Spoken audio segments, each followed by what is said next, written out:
महाराष्ट्रावर अतिवृष्टीचं संकट, शेतकऱ्यांना हेक्टरी 50,000 रुपयांची मदत झाली पाहिजे, उद्धव ठाकरेंची मागणी।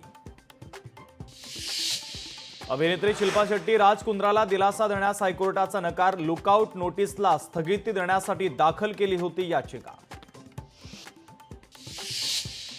दसऱ्याच्या पूर्वसंध्येला सोन्याच्या दरामध्ये पुन्हा वाढ, आजचा सोन्याचा दर जीएसटीसह 1,21,000 रुपये प्रति तोळ्यावर। सोन्याच्या दरामध्ये दिवाळीपर्यंत आणखीन वाढ होण्याचा अंदाज। मुख्यमंत्री देवेंद्र फडणवीसांनी बोलावली राज्यातील ओबीसी नेत्यांची बैठक, 4 ऑक्टोबरला मुंबईत बैठकीचं आयोजन, ओबीसी समाजातले नेते बैठकीला उपस्थित राहणार। भाजपच्या शिष्टमंडळानं घेतली मीरा भाईंदर पोलीस आयुक्तांची भेट, विवा कॉलेजमधील लव जिहाद प्रकरणात आयुक्त निकेत कौशिक यांना दिलं निवेदन।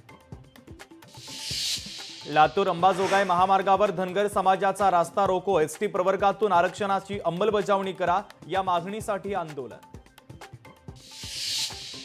धुळे जिल्ह्यातील कुरखळी गावात शेतकऱ्याची आत्महत्या, शेतातच विष प्राशन करत केली आत्महत्या, पावसानं कापूस पिकाचं नुकसान झाल्यानं केली आत्महत्या।